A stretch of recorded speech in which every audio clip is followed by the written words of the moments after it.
What happened was, what's the big paper in Washington, D.C.? That's the Washington Post. Everyone on Capitol Hill, everyone involved with the government on any level, they read the Washington Post every single day. That meant I had to read that paper, whether I agreed or not. That's not the issue. I know what's going on. Whether it's pursuant to highway beautification, doesn't make any difference. I've got to be able to talk a little bit. But I also realized I had to read another paper. I never liked either paper, by the way, because of my politics was different. But that's not the issue. I'm trying to get a bill through Congress. I'm trying to, make it work.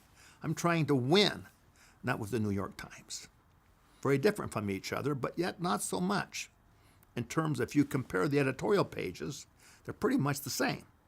Now, the other news, that would vary a lot.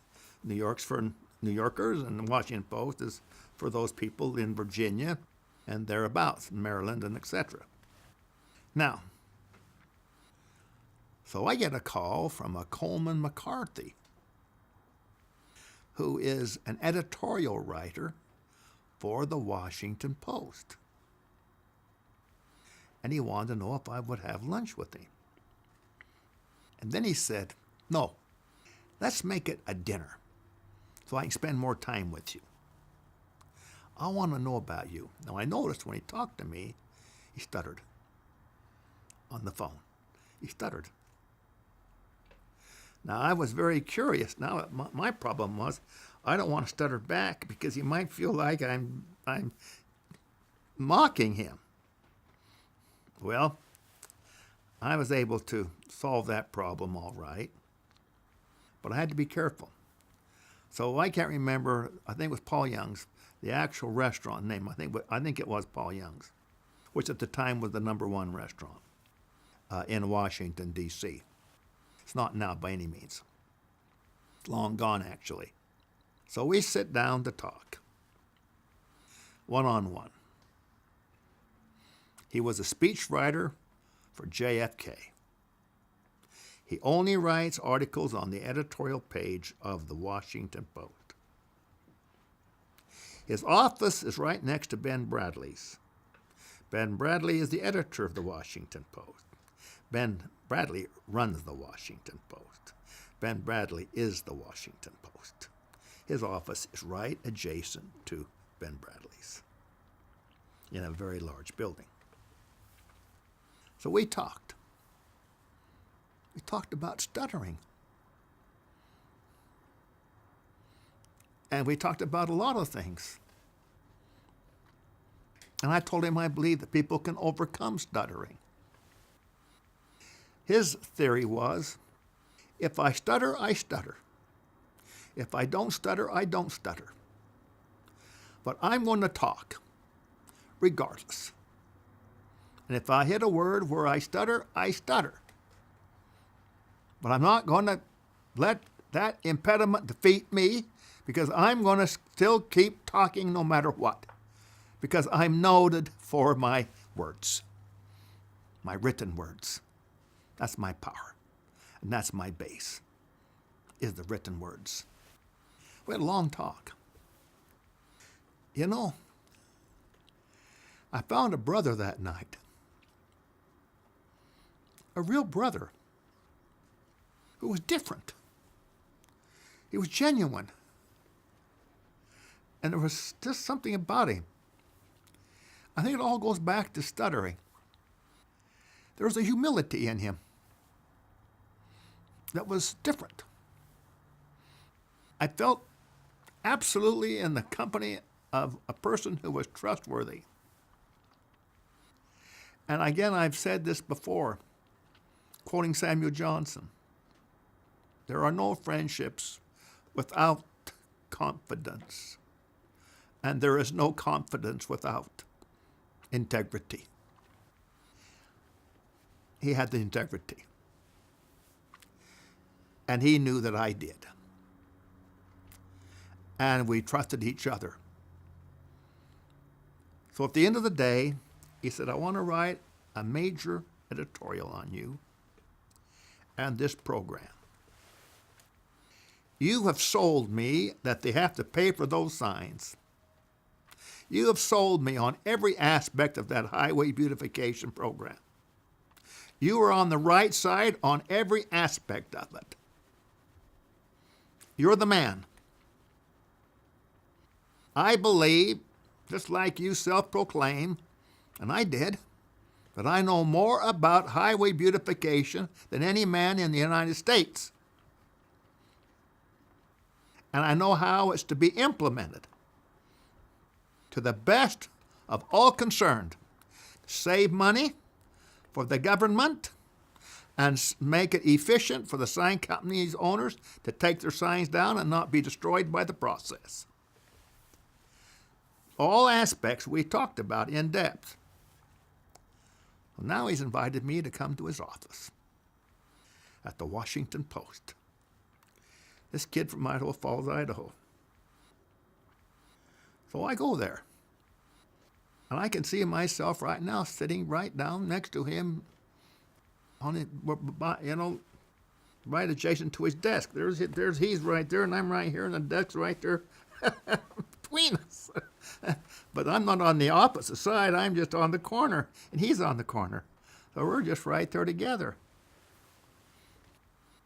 So I says, now I'm going to start to write. I'm going to type this. This will be the article we'll do right now, word for word. If anything you don't agree with, I want to know immediately.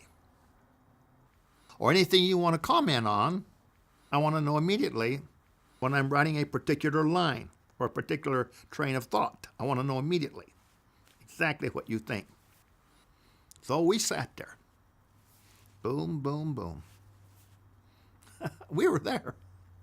I mean, for a half a day. And he had that letter, or that article, that editorial, I should say, written.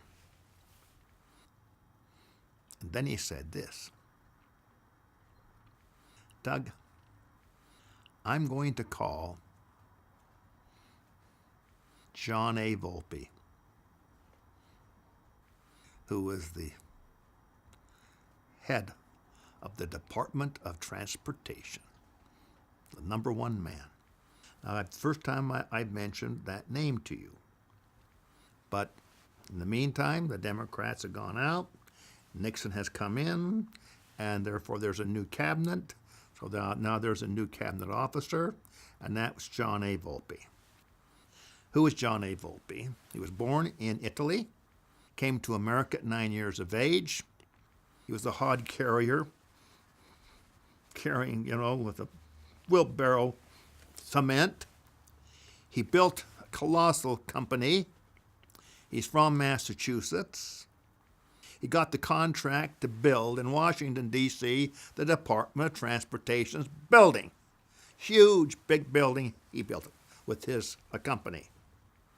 The governor of Massachusetts, Republican governor, 3 straight terms.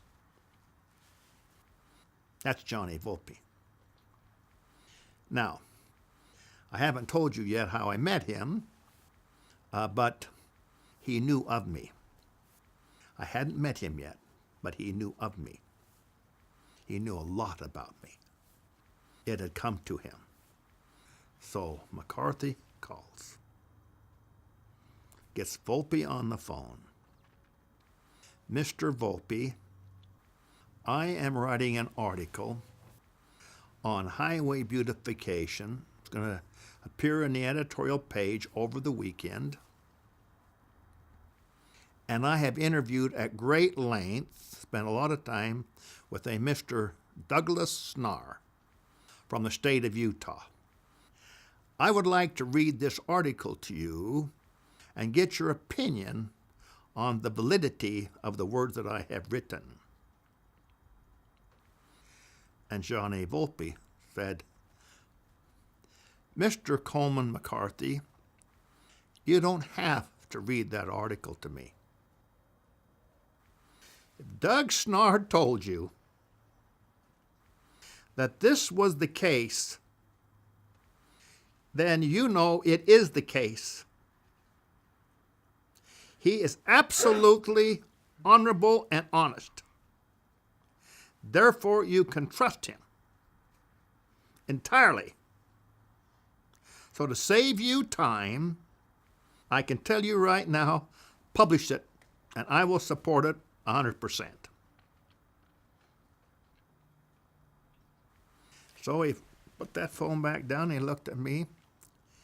He says, gosh, Mr. Snarr, can you ever expect a more flattering approval of your work and what you are as a person and what you're attempting to do than what I've just heard on this phone? It's amazing. He says, I have up here a book,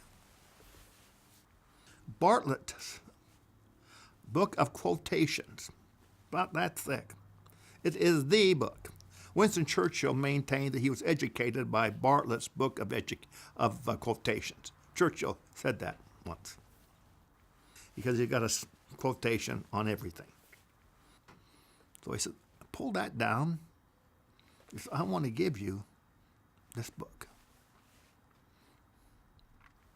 out of respect for you as a person. Whew. I was just like this. I just couldn't quite fathom that I said, am I right? You're right next to Ben Bradlee? He says, let me see if he's in. I'll take you in and introduce you to him. He happened to be out right then. He says, I'm saddened by that. I'd love to. It'd been an honor for me to introduce you to Ben Bradlee. He's top water. And I said, well, his reputation is that. What I lacked was the know-how in the context of the administrative sequence to get things through Congress and to deal with these various dangling participles and then these obstacles and how you can shift. You got to understand this, that the legislative process is like a pyramid. Now, when you start at the bottom, it's a broad base. So you got quite a bit of options. As you start to go through the process and go higher, higher up, options become fewer and fewer and fewer. Until finally, what you are trying to achieve through legislation is on the president's desk. He's at the top. So if he says yes, signed, it's law. If he says no, you got to have very, very tough sledding. Chances are it'll never go any further. 2/3 of both the House and the Senate. So that's what you got to deal with. Well, what I lacked was that knowledge. That knowledge. I think I had the instincts of kind of where to go here and where to go there. And I had the ability to express myself once I got through the doors. And I felt like I kept telling myself, Doug, you can get through any door. Doug, you can get through any door. The biggest problem anyone has back there really is getting the interview. And that's where the corruption comes in. Most corruption comes about is in getting the interview. Then they charge you money. Now, sometimes they keep it in their own pocket, and sometimes it goes into a campaign. You'll never know that story. But that usually comes with a price tag, is the interview. Unless you have enough clout on your side, which the key always is the proper introduction. Always that. And so you need someone like an MC that can introduce and say things about you in just a few seconds that makes the difference in the entire meeting. It's the art of the interview requires the art of getting through the portal door. That's it, the portal, to get through. Well, it came to me after deep prayer. And I remembered meeting a missionary when I was in the mission field, and I have a picture of him just down the hall. We always called him K. Let's put it like that. It's always K. Now, this is a guy that was just an attorney, brilliant, works for J.C. Penney's, advises them on all legal matters, retail matters, pursuant to what's happening in Congress, period. He would handle the legal side of that. So I took and invited him, called him to lunch, and we met. I told him what I'd done. Well, he was, to be honest with you, he was flabbergasted that I got as far as I was able to get with these contacts. I mean, Fortune magazine, Washington Post, all of this had articles to show him. Now, he was aware a little bit about this because he had seen this. So therefore, those articles became my introduction. We never worked together in the mission field, but we met in Scotland. The purpose of the meeting was that the Mormon Tabernacle Choir, for the first time, was coming outside of the United States to Europe, and they were holding a big event in Glasgow, Scotland. And they didn't think they could sell enough tickets. They brought all the missionaries into Glasgow, and therefore little tiny posters were dashed off, or flyers, if you want to call it that, and we divided up all of that Glasgow, Scotland. That's a big city, by the way, huge city, the biggest in Scotland. And so each missionary would take an area and pass these out. Well, it was a sellout. I mean, every seat was gone. Worked out well. And that's where I met him, was doing that. When I went back to Ireland, that's where I was working. But he remained in Scotland because that's where he was working. They came from England all over. It was really quite an affair. Now, so I talked to him. He says, well, I can't help you legally, in a way, because my contract with J.C. Penney's requires that I give full time to them and that I do not make money on the side. But I can't resist doing some work for you because I have enough slippage in time that I could help you a little bit here. Now, we became friends. This man, and coupled with Senator Ted Moss, became the two most important people of my life during those Washington, D.C. days. I could not have won without either one of them, and I could not have won without both of them. So I had to have them on my side. But McKay is the person that, or I should say Kay, the person that, he has a son named McKay. And that's how I get mixed up. He loved to pontificate because he was so good at it. He was so smart. To me, it was just like going to school. I would just keep asking him questions and questions and questions about all kinds of things, aspect of Washington, D.C., and how it worked, and so on and so on. And he would just, we'd talk. We'd often have lunches together. Now, what I had done earlier was that there was a restaurant called Trader Vic's in the Statler Hilton Hotel on 16th Street, by the way. So I went in there. There's always a line, always a line. You go to lunch, there's always a line, standing there waiting. So I went up to the maitre d', and I said, I want to tell you something. When I walk through this door, and there's a long line, I want you to say, Mr. Snarr, I've got the table for you. I want you to say, Mr. Snarr. You call my name out every time. Mr. Snarr. Call my name out, right? Right. Now, I gave him $200. That's $2,000 today. So this was a serious thing, commitment on my part. Because when I come to lunch, Mr. Snarr, and that guy never failed me. So Kay was quite amazed that first time I took him there. Mr. Snarr, come right here, sit down. I never did tell him what the story was, but anyway, this takes a little common sense, in this world. But I think with that, I'll say that I'll close and looking forward to tomorrow. The tomorrow of tomorrows when we meet again. Thank you.